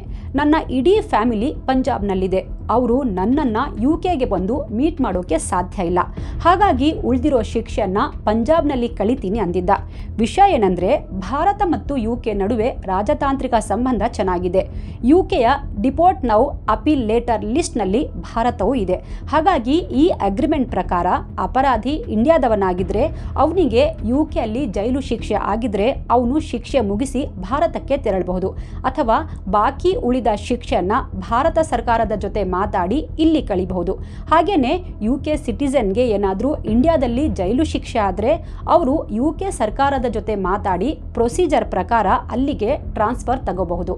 ಈ ಅಗ್ರಿಮೆಂಟ್ ಅಡಿಯಲ್ಲಿ 2018ರಲ್ಲಿ UK ಸರ್ಕಾರ ಹರ್ಪ್ರೀತ್ ಔಲಖ್ನನ್ನ ಇಂಡಿಯಾಗೆ ಡಿಪೋರ್ಟ್ ಮಾಡುತ್ತೆ. ಅವನನ್ನ ಅಮೃತ್ಸರ್ ಜೈಲ್ಗೆ ಟ್ರಾನ್ಸ್ಫರ್ ಮಾಡುತ್ತೆ. ವಿಪರ್ಯಾಸ ಅಂದರೆ ಭಾರತಕ್ಕೆ ಬಂದ ಮೇಲೆ ಹರ್ಪ್ರೀತ್ನ ಅಮೃತ್ಸರ್ ಜೈಲಿಗೇನೂ ಹಾಕಲಾಯಿತು. ಆದರೆ ಇಂಟರ್ನೆಟ್ನಲ್ಲಿ ಹರ್ಪ್ರೀತ್ ಔಲಖ್ನ ಕೆಲ ಫೋಟೋಸ್ ವೈರಲ್ ಆದವು. ಇದನ್ನು ನೋಡಿದರೆ ಇವನೇನಾದರೂ ಕೇಸ್ನಿಂದ ಖುಲಾಸೆ ಆದ್ನಾ, ಇಲ್ಲ ಬೇಲ್ ಪಡೆದು ಹೊರಗಡೆ ಬಂದಿದ್ದಾನಾ ಅನಿಸುತ್ತೆ. ಹೇಗೆ ಎಂಜಾಯ್ ಮಾಡ್ತಾ ಇದ್ದಾನೆ ನೋಡಿ. ಒಬ್ಬ ಹೆಣ್ಮಗಳನ್ನು ಹತ್ಯೆ ಮಾಡಿದ ಪಾಪಿ ನರರಾಕ್ಷಸ ಹೇಗೆ ಬಿಂದಾಸ್ ಆಗಿ ಲೈಫ್ ಲೀಡ್ ಮಾಡ್ತಿದ್ದಾನೆ ನೋಡಿ. ಈ ವಿಡಿಯೋಸ್ ನೋಡ್ತಾ ಇದ್ರೆ ನಮಗೆ ಕೋಪ ಬರುತ್ತೆ. ಇನ್ನು ಪಾಪ ತನ್ನ ಮಗಳನ್ನ ಕಳ್ಕೊಂಡಿರುವ ಆ ತಂದೆ ತಾಯಿ ಪಾಡು ಹೇಗಿರಬೇಡ. ಈ ನಡುವೆ ಗೀತಾ ಕುಟುಂಬದವರು ಪ್ರೆಸ್ ಕಾನ್ಫರೆನ್ಸ್ ಮಾಡಿ ಯಾರೋ ಫೋನ್ ಮಾಡಿ ನಮಗೆ ಧಮಕಿ ಹಾಕ್ತಾ ಇದ್ದಾರೆ, ಅಲ್ಲದೆ ಅನಿತಾ ಮತ್ತು ಮೊಮ್ಮಕ್ಕಳಿಗೂ ಹರಾಸ್ ಮಾಡ್ತಾ ಇದ್ದಾರೆ ಅಂತ ಮೀಡಿಯಾ ಮುಂದೆ ಅಳಲು ತೋಡ್ಕೊಂಡ್ರು. ಹರ್ಪ್ರೀತ್ ಡಿಪೋರ್ಟ್ ಆದ ಕೆಲವು ದಿನಗಳಲ್ಲೇ ಮತ್ತೊಬ್ಬ ಅಪರಾಧಿ ಶೇರ್ ಸಿಂಗ್ ಕೇಸ್ ಕೂಡ ಇಂಡಿಯಾಗೆ ಟ್ರಾನ್ಸ್ಫರ್ ಆಗಿತ್ತು. ಅವನು ಕೂಡ ಭಾರತಕ್ಕೆ ಬಂದ ಮೇಲೆ ಬಿಂದಾಸ್ ಆಗಿ ಹೊರಗಡೆ ಇರೋ ಫೋಟೋಸ್ ವೈರಲ್ ಆದವು. ಆದರೆ ಜಸ್ವಂತ್ ಢಿಲ್ಲೋನ್ ಕೂಡ ಇಂಡಿಯಾಗೆ ಬಂದ್ನಾ ಅನ್ನೋ ಬಗ್ಗೆ ಎಲ್ಲೂ ಕನ್ಫರ್ಮ್ ರಿಪೋರ್ಟ್ ಇಲ್ಲ. ಇದನ್ನೆಲ್ಲ ನೋಡಿದ ಗೀತಾ ಪೋಷಕರು UK ಸರ್ಕಾರದ ಜೊತೆ ಮಾತಾಡಿದ್ರು. ಸರಿ, ಈ ಬಗ್ಗೆ ನಾವು ಭಾರತ ಸರ್ಕಾರದ ಜೊತೆ ಮಾತಾಡ್ತೀವಿ ಅಂತ UK ಗೌರ್ಮೆಂಟ್ ಹೇಳಿದೆ. ಸದ್ಯ ಈ ಕೇಸ್ನಲ್ಲಿ ಏನ್ ಡೆವಲಪ್ಮೆಂಟ್ ಆಗಿದೆ ಅನ್ನೋ ನಿಖರ ಮಾಹಿತಿ ನಮಗೆ ಎಲ್ಲೂ ಸಿಕ್ಕಿಲ್ಲ. ನಮ್ಮ ನೇತಾಜಿ ಸುಭಾಷ್ ಚಂದ್ರ ಬೋಸ್ ಅವರು ಹೇಳಿರೋ ಹಾಗೆ ಅನ್ಯಾಯ ಅಪರಾಧ ಮಾಡೋದು ಎಷ್ಟು ದೊಡ್ಡ ತಪ್ಪೋ, ಅನ್ಯಾಯವನ್ನು ಸಹಿಸುವುದು ಮತ್ತು ತಪ್ಪನ್ನು ಬೆಂಬಲಿಸೋದು ಅದಕ್ಕಿಂತ ದೊಡ್ಡ ಅಪರಾಧ. ಆದಷ್ಟು ಬೇಗ ನಮ್ಮ ಭಾರತ ಸರ್ಕಾರ ಈ ಕೇಸಲ್ಲಿ ಮಧ್ಯಸ್ಥಿಕೆ ವಹಿಸಿ ಗೀತಾ ಕೊಲೆಗೆ ನ್ಯಾಯ ಕೊಡಿಸುವಂತಾಗಬೇಕು. ಈ ಕೇಸ್ ಬಗ್ಗೆ ನಿಮಗೆ ಏನು ಅನಿಸುತ್ತೆ? ಕಾಮೆಂಟ್ ಮಾಡಿ ತಿಳಿಸಿ. Thank you so much.